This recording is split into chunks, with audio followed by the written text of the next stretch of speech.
Moussala théâtre, ça moussala ya buzobate, ça moussala ya débaucheté. Parce que moi j'ai vu ma mère collier sa biso na mbongo ya théâtre. J'ai vu ma mère kotangi sa biso na mbongo ya théâtre. Aujourd'hui, moi, si je peux me dire intellectuel, c'est à cause ya mbongo ya moussala wana. Vous n'êtes pas obligé. La Bouzoba, parce que c'est le théâtre. Non. Quand tu es belle, tu es belle. Quand tu es beau, tu es beau. Ce que prestaka malam, les gens vont t'apprécier selon la qualité de travail que tu fais, selon le message que tu divulgues aux gens, selon conseil oyoyo zopesa nabatu, c'est que tu donnes aux gens. Et ça t'est soki otiki nzoto libanda to otiki makolo libanda to tcheba bijou 90 na nzoto nde bamonio. Non. C'est un travail comme tout autre travail parce que malwara musala zo bezalaka te. Musala ya facile pe ezalaka te. Jouer un rôle to ko incarner mutu ezalaka facile te. Alors, on a vu tous ces grands du théâtre de chez nous le faire, sans pour autant bakendenzela mabe, sans pour autant basala mabe, parce que déjà nakoyeba biso na bino toyeba na kite, toyeba na te. Personne ne savait que maman Boli azali na bana mikolo.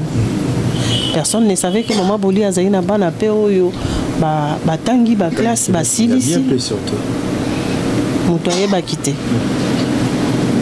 Pourquoi s'exposer? Pourquoi s'exposer alors que Lobi Azalaki? Aujourd'hui, moi j'ai dit, ma mère meurt dignement. Parce que na oyo nyonso yo ngana zoyoka comme témoignage, que ce soit dans sa famille, que ce soit au quartier, que ce soit na ba fan nae. En tout cas, à 90%, ils sont positifs. Alors je me dis, bravo maman, bravo l'artiste, surtout bravo maman, parce qu'il y a eu ça qui biso sonité. Imagine, so ka sala ki neti ba o ba sala lelo. Na naza na soni ya ko sala liboso na bino, pe ko répondre na ba question na bino. Mais tellement que vie na ye zala ki bien. Aujourd'hui, je n'ai pas honte de dire à ma mère bravo. Je n'ai pas honte de dire merci maman. Je n'ai pas honte. La kotombola e likolo ya ba maman nyonso. Parce que alinga ki biso, akolisi biso, atangisi biso. Et kaka na musala wana o ya mukie lelo bato bazo négliger. Musala wana o bato lelo bakomi omona ngo soki ndenge nini kaka na musala wana nde alesa ki biso. Et surtout que dans ces temps-là, ça ne payait pas beaucoup, hein. Ça ne payait pas beaucoup. Mais elle avait fait un effort d'éduquer ses enfants. Alors si j'ai un message à dire à Naba Noko Nangai, Naba Mama Leki Nangai, parce que je vous considère comme tel, respectez ce travail. Parce que ce travail est bimisi bisobat. Bonjour, bonsoir, abonné à Rosine Chopi, officiel, la piste de la attitude ya matanga. Vraiment, lundi, moi, commentaire, lundi, moi, et mon Chopi, il fallait pas aussi le bapou à Nini, bon, ma bolé à Koufi, awawa. Et n'a zone sabatu. Na lobaki yango bien matanga groupe salon zaka négliger parce que bodi ke ba maman wana ba papa wana ba poli c'est to zongi bien bodi ni ma bolé kufi ate e bo ba comédie ba oya na ebi na bato ba faux compte ba comédie bwana kat na tangi kombo mutuke bomi yebi wani muchopa ke lo ba bongo no ngase na lobi momona kama be papa na biso Janify lera kufa ki Janify azeki na Kishasa akufa na nini na sengatenaire Janify akufa na nini na mama yemo Janify akufa na poto akufa na Paris mais Jani akufi na poto biso tumbang kuna nzela malueka tokende kwani mpona okabola mawati po famille ya Jani ezali na Kinshasa tokende mpona kolela na famille ya Jani ezalaki bongo te bandeko na nga le Melody akufi na point noir biso wana mbang yolo Melody akufa wapi na clinique clinoise Melody akufa wapi na Saint Pepe Melody akufa wapi na HJT Melody akufa ki na nini kuna na point noir mais ba comédien ba comme ko vanda et pas Melody ba comédien ba ko vanda et pas Jani Fay ba l'excellent boligoté pona nini bozana kande ya Maroc et c'est mon bouton ine ko kufa ne bo boy ma boli ngana poser point na ngai et ça clair mama boli ba kufi libanda mboka Maroc ya vraiment que bon hôpital la makasi ezali kuna mama boli aza diaspora akufi pe libanda mboka il fallait na kisekele sangweye biso tout na kitambo toke ko lela na bana mama boli kwaza mama o abanda théâtre kala a mama na biso génération ba comédien nyonso bakufa mama boli ayaka tout l'exa bolingo wana mama boli a joué na ba groupe belé na botanga ba kombo ba benga ye na ba chaîne YouTube belé a sala ba émission na ba to belé o le ba ko ba producteur ba productrice na posé kananga na lobiango ce dimanche bobona nité lundi boya kité pona ni mutopi yo pe matalana na sali matalana na ko yo mutozo lukela matalana seke yo mtu oza muta matalana makasi ngana lobiango soki batu misu bazolo ba na réseaux sociaux ba obete ba bordi bozo mbanga ko loba nenga mutopi taba bengulu wa obe muno musisa bakata bosila manabino pena pardon na bonde bino bolimo nzambe soki mutu musukula nda lobi asali boye bovandi nye ya yone isode ke botika ngakimia ngana mwana na kata groupe salon na droit de défendre groupe nanga malgré na groupe nanga l'avenir mais groupe salon elle quoi léopard bon comprendre elle quoi léopard na droit ya koloba pour ça maman na ngai ta yambanga yota pesa na courage okata suki moi c'est liposo na théâtre bana okata suki ya na oza mabu oh a maman mo photo zana bango photo lela na famille botiki sikoyo na loba ngata bozela nini 50 balo batoki ne aéroport bozela nini tokuta na 50 nende to yekola examawa ngana loba ebongo na fini comédien moko te na tani koma comédien te na te en général na ngai moko pe na bakisi yango lisusu likolo nango mama boli akufi aza ikot biso toza bambolombolo na lobaki yango tina monoko nanga toza bambolombolo soki nani roi to reine akufi mbolombolo kosala nini mpo aye matanga soki esui bino nayebi ke ya bato bafaux compte nao ngai nao répondre bato bafaux compte nayebi bayeka kokoma te na bafanatike bayeka kokoma te nabengi motu te nga chaîne nanga eza ya Rosie Muchop officiel boyelanga baparti pris te nini te o nini te ngai nao loba nao défendre groupe salon nao défendre eloko moko te nao défendre groupe salon botika biso tolela maaboli ata maaboli baloba te ngai na koloba mpo baémission ekosalama marke na marke babordure ekobetama me ngai nafanda na ngai na silama na ngai bolinga bolamusanga ngai nalobi na ngai amoni atie ntimi ekoti ye esui ye lukanga na fasi benga ngai na whatsapp so whatsapp te matanga eza kitambo tokunda soko obetango beti ngai na place okomaka bilobaloba mpo bato bacomprendre baloba basala moke esimba te ngai nalobi Janifa yakufa na poto togler akufi bato mangu nzela malweka kuna na mbita ozone bayaki kuna Melody lera akufi libana mboka bato mbangu bakena na yolo mama boli belera akufa bato mbangu fa bake kitambo na lobi na ngango na sienne comparaison te nini te bango nyonso bakufi libana mboka nga pe na lelika mpona bongo na fingi na nga te mpona ebike bacomédien ya nango ndenge na biso matanga kutu bamboka akufi mpe awa bamisu bayaka na bango mpe te na veye mokia baoya te moko bakokunda mpe baoya na bango te ya ndenge na biso oyo amoni nalobi mabe alingisi oyo amoni nalobi malamu ye wana kaka bosabone massivement merci beaucoup tolanda mwana maaboli ndenge alobaki à suivre kaza awa na mabele na ye en dehors du pays donc certainement et sûrement, elle sera rapatriée ici dans la ville-province de Kinshasa pour être dignement pleurée. Ndenge Bisonyo Sobana Mboka Tozo Zelaye.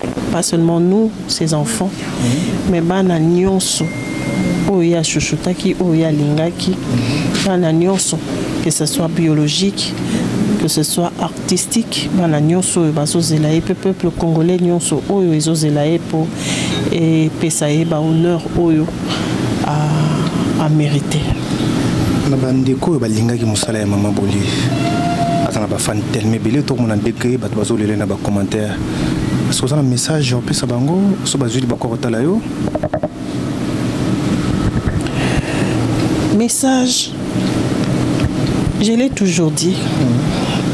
Parce que une fois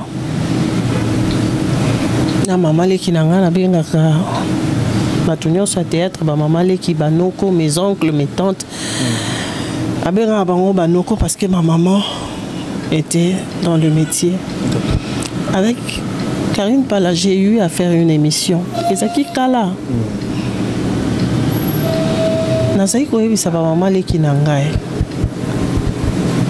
Que musala théâtre eza musala ya buzoba te, eza musala ya débauche te.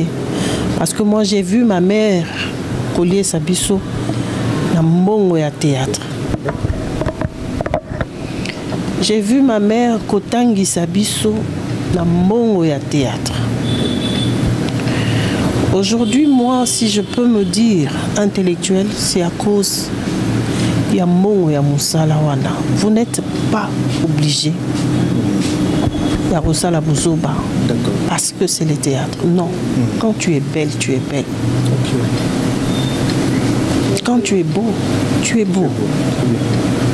Ce que prestaka malam, les gens vont t'apprécier selon la qualité de travail que tu fais, selon le message que tu divulgues aux gens, selon conseil oyoyo zopesa na batu, c'est que tu donnes aux gens. Et ça te soki otiki nzoto libanda to otiki makolo libanda to tcheba bijou 90 na nzoto nde bamonio. Non. C'est un travail comme tout autre travail parce que malwa musala zo bezalaka te. Musala ya facile pe ezalaka te. Jouer un rôle to ko incarner mutu ezalaka facile te. Alors on a vu tous ces grands du théâtre de chez nous le faire sans pour autant bakendenzela mabe. Sans pour autant basala maman parce que déjà nakoyeba biso na bino toyeba na kité toyeba na te. Personne ne savait que maman Boli azali na bana mikolo. Personne ne savait que maman Boli azali na bana pe oyo ba tangi ba classe ba silisi muto yeba kité. Pourquoi s'exposer? Pourquoi s'exposer alors que l'obi azalaki? Aujourd'hui, moi j'ai dit, ma mère meurt dignement parce que na oyo nyonso yo ngana zoyoka comme témoignage, que ce soit dans sa famille, que ce soit au quartier, que ce soit na ba fan nae. En tout cas, à 90%, ils sont positifs. Alors je me dis, bravo maman, bravo l'artiste, surtout bravo maman, parce qu'il y a eu ça qui biso sonité. Imagine, ce que ça qui neti, bah oh bah ça la lelo. Ngai naza na soni ya ko zala liboso na bino, pe ko répondre na ba question na bino. Mais tellement que vie naie zala qui bien. Aujourd'hui, je n'ai pas honte de dire à ma mère bravo. Je n'ai pas honte de dire merci maman. Je n'ai pas honte. La kotombola e likolo ya ba maman nyonso. Parce que alingaki biso, akolisi biso, atangisi biso. Et kaka na musala wana o ya mukie lelo bato bazo négliger. Musala wana o bato lelo bakomi omona ngo soki ndenge nini kaka na musala wana nde alesaki biso. Et surtout que dans ces temps-là, ça ne payait pas beaucoup, hein. Ça ne payait pas beaucoup.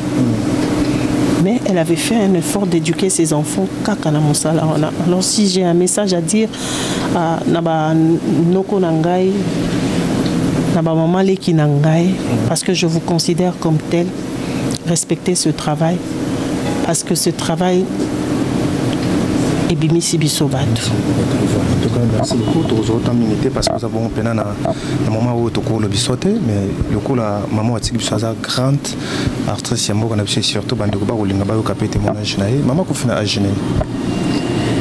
Maman a Koufina 67 ans. Elle aurait eu 68 ans le 19 novembre. D'accord. Quand ça bino comment na bo jeunesse na bino bozana maman star za na kombo na mboka oyo. Déjà les aïeux dépendent de la parole. Okay.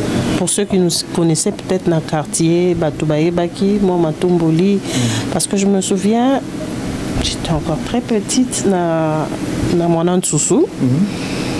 Je me rappelle bien qu'Azarote Kamakala, Azarote Kamakala.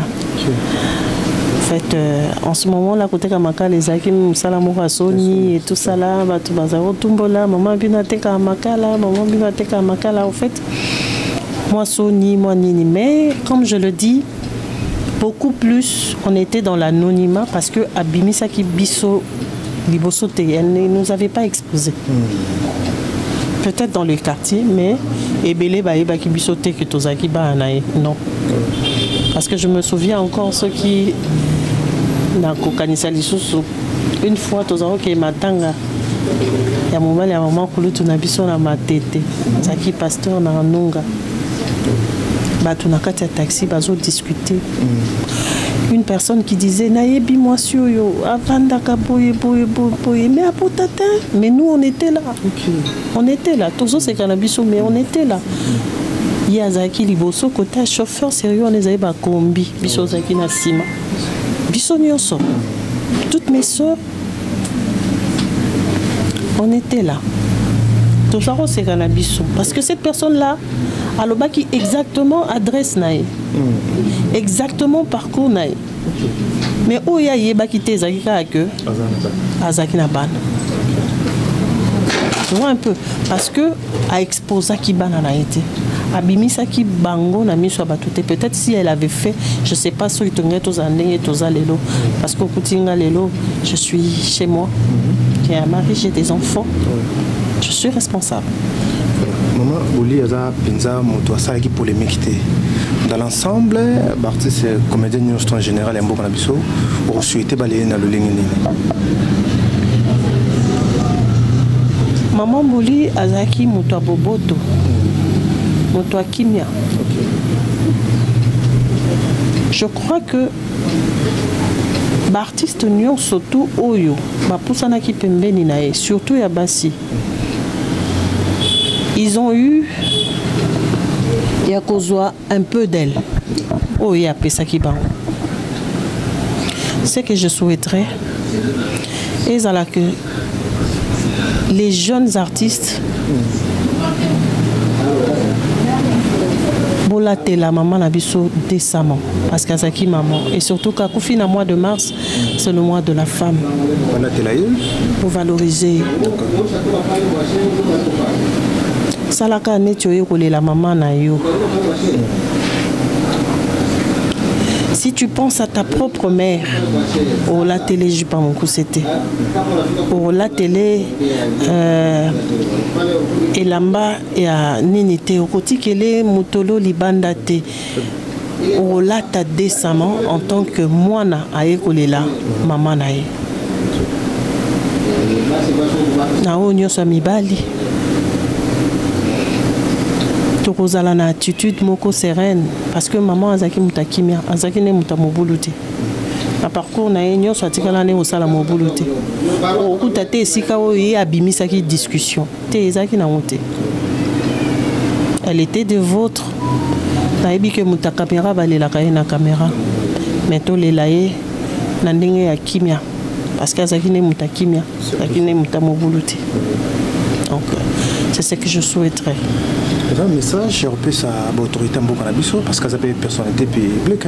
On a évité un message européen à Kunzambo Kanabiso pour l'Iwa et Mama Boli. En tout cas, pour le moment, message est aux Alakaka.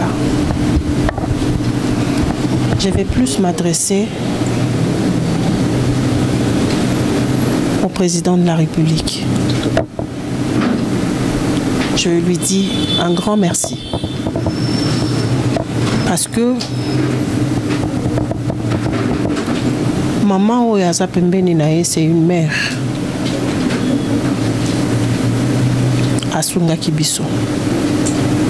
La parcours Oyo. En ces temps difficiles, Azwa Kisango. Topusana Kipembeni Nae, Ayamba Kibiso. Elle nous avait beaucoup aidé. Alors je dis merci. Je ne veux pas être ingrate parce que je ne laisserai jamais, maman, tu nous as beaucoup aidé. Parce que grâce à yo, maman, on a pu gagner une année de plus. La vie à maman Nabiso. On a gagné beaucoup d'amour, beaucoup d'affection et surtout, on a vécu avec elle dans le dernier moment quand elle ne pouvait plus parler. En tout cas, on a été avec elle pour gagner une année seulement grâce à toi, maman. Merci. Madame, s'il vous plaît, dernière question. On voulait savoir, celui qui vous a soutien à l'artiste, est-ce qu'il y a reçu beaucoup de films, un message, une alliance à l'artiste, comédien? Bon, à cette question-là, je ne saurais pas répondre. Celui qui informé, je ne sais pas. Je ne saurais pas. Mais déjà,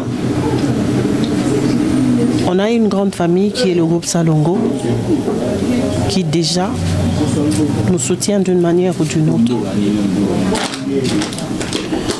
On a une structure au Tobengaka, les petits-enfants de Chitengesana. Nous nous soutenons déjà. Alors, je ne sais pas si les autres artistes basent nouvelles, tout ce qui n'a nous basé. Ah que oui. Tu as trouvé Karine est là, non? Le président Azali, Cordon Azali, Massassi Azali. Maman Nangawa soutenir chaque jour. Père Bip, Azaya groupe Salongote, Azaya Nzoe. Elle me soutient. Il y a Maman Boka qui me soutenait aussi. Il y a le groupe Nzoe, pour soutenir, qui est aussi de la RTNC. Donc c'est-à-dire le soutien, on l'a chaque jour, on l'a eu chaque jour parce que à chaque fois à chaque fois que tu fais un pas, c'est quelqu'un qui t'appelle pour envoyer Baba Nouvelle. C'est quelqu'un qui t'appelle aux nouvelles, qui veut savoir comment ça se passe, à Salindengenini, à la Moukindengenini. Et c'était chaque jour. Oui, c'était chaque jour. Merci. Le groupe Salongo et le groupe Nzoe. Plus maman. Plus maman. Merci beaucoup.